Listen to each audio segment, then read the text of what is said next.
Someone said that the nice thing about crime is that it usually happens to someone else. However, rising crime statistics tell us that more and more, someone else is likely to be you or me. Unpleasant as the fact may be, crime is out of control. No longer can we sigh apathetically or blithely shrug our shoulders and say that crime is something that happens to someone else. Crime and violence is everywhere. Crime is big business. And don't think for a moment that all crimes are committed by members of organized crime groups. Students bomb their schools and kill their teachers and fellow students. Even small children are using guns to kill others. Cult murders, assassinations, hijackings, terrorist bombings, muggings, rapes, burglaries, embezzlement, and government corruption are reported every day in countries all over the world. Why all the lawlessness? What happened to moral decency? What has happened to our world? From our homes, a new generation of children has emerged, children who are questioning, skeptical, and challenging. Children love to imitate, yet who will be their moral, ethical, and spiritual examples? Fathers cheat at work or on their taxes. Mothers seek abortions, and both parents cheat on each other. The children see it all, and the broken homes are leaving ugly scars. Who is to instill a sense of right and wrong if parents cannot or will not? Surely parents cannot leave so great a responsibility to the schools. Many schools don't teach or support moral living. A general feeling seems to exist that we have outgrown the Bible's moral standard. Even some churches today are teaching that God's standard of right and wrong no longer applies. His commandments, they say, have been abolished, or they are no longer relevant, or they're impossible to keep.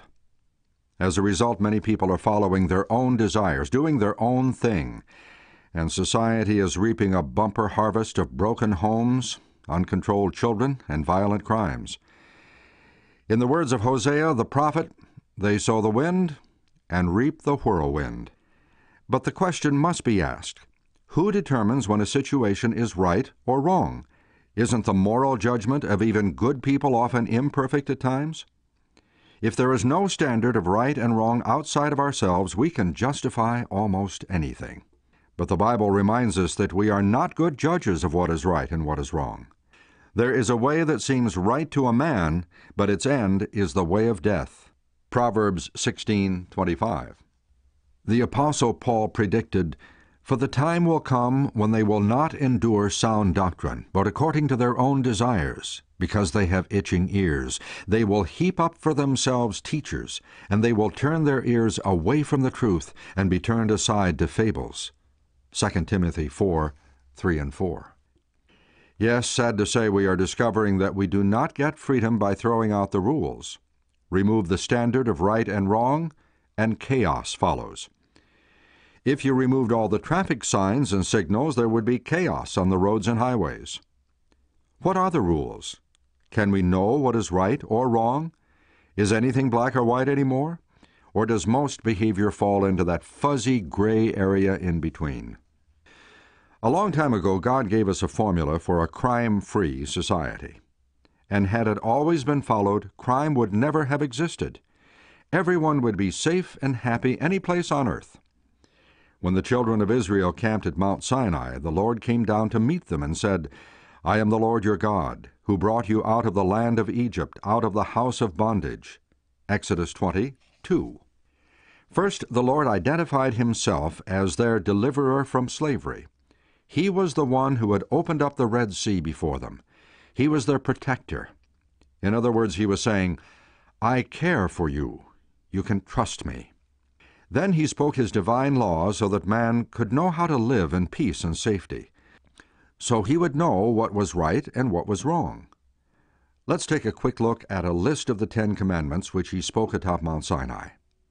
"You shall have no other gods before me. You shall not make for yourself a carved image. You shall not bow down to them. You shall not take the name of the Lord your God in vain. Remember the Sabbath day, to keep it holy. 6 days you shall labor, but the 7th day is the Sabbath of the Lord your God. Honor your father and your mother. You shall not murder. You shall not commit adultery. You shall not steal. You shall not bear false witness against your neighbor.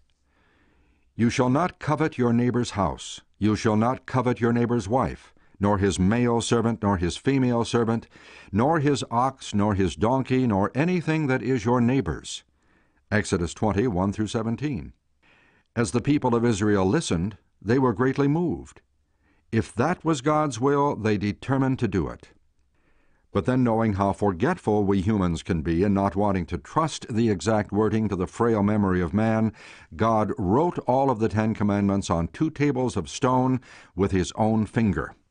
When the Lord finished speaking to Moses on Mount Sinai, he gave him the 2 tables of the testimony, the tablets of stone written with the finger of God. Exodus 31:18. Even though this was the first time God had given his law in written form, it had existed from all eternity. Long before Sinai, or even before Adam and Eve, the eternal, unchangeable standard of right had been the basis of God's heavenly government. In fact, even the angels were governed by the 10 Commandments. They were given the choice of either following God's law or ignoring it and rebelling against it. Satan and his angels chose to do their own thing, to make their own rules. And this rebellion led to their expulsion from heaven. The Bible says, "And war broke out in heaven. Michael and his angels fought with the dragon, and the dragon and his angels fought, but they did not prevail, nor was a place found for them in heaven any longer. So the great dragon was cast out, that serpent of old called the devil and Satan, who deceives the whole world. He was cast to the earth, and his angels were cast out with him." Revelation 12, 7 through 9. But there were angels who chose to follow God and remained loyal to his law. "Bless the Lord, ye his angels, that excel in strength, that do his commandments." Psalm 103:20. Adam and Eve had a knowledge of God's law in Eden, for they felt the emotions of shame and guilt after they sinned. And when Cain became angry because God accepted Abel's offering and not his, the Lord asked him, "Why are you angry? And why has your countenance fallen? If you do well, will you not be accepted? And if you do not do well, sin lies at the door." Genesis 4, 6 and 7. God's law had to be in effect at the time, for we are told, "Where no law, there is no transgression." Romans 4:15. Webster's New 20th Century Dictionary says, "Transgression, the breaking or violation of any law." Abraham knew and obeyed the law of God long before the law was spoken on Sinai. God said he would bless Abraham and his descendants, because Abraham obeyed my voice and kept my charge, my commandments, my statutes, and my laws. Genesis 26:5. Of course, long before Sinai, Joseph's sensitive conscience led him to meet the temptation of Potiphar's wife by saying, "My master has withheld nothing from me except you, because you are his wife. How could I do such a wicked thing and sin against God?" Genesis 39:9. Joseph knew that adultery was sin. He knew God's standard of right and wrong. He had firmly determined not to transgress God's holy law. The children of Israel had been instructed to serve and obey God, but during their cruel captivity in Egypt, the knowledge of God's law gradually dimmed. After the Exodus, just a few weeks before they reached Sinai, the Lord rebuked Moses because the Israelites were violating his law by attempting to gather manna on the Sabbath. And the Lord said unto Moses, "How long refuse ye to keep my commandments and my laws?" So the people rested on the 7th day. Exodus 16, 28 and 30. So you see, the 4th commandment was recognized before Sinai. Yes, God's law is the eternal standard of right for the universe. And really, should it surprise us that God has a law governing his kingdom? The Apostle Paul wrote, "God is not the author of confusion. Let all things be done decently and in order." 1 Corinthians 14, 33 and 40. No orderly government can exist without laws. No harmonious, happy, safe society can function without rules. Nature itself has laws. Even children cannot play games without rules. The Bible says, "It is not those who hear the law who are righteous in God's sight, but it is those who obey the law who will be declared righteous." Romans 2:13. You see, not only is it important to know the commands of God, we must also respond. Jesus said, "If you love me, keep my commandments." John 14:15. In fact, Jesus, quoting from the Old Testament, pointed out that love is the basis for keeping all of the commandments. You shall love the Lord your God with all your heart, and with all your soul, and with all your mind. This is the first and great commandment. Matthew 22:38. Then Jesus said, "The second is like it. You shall love your neighbor as yourself.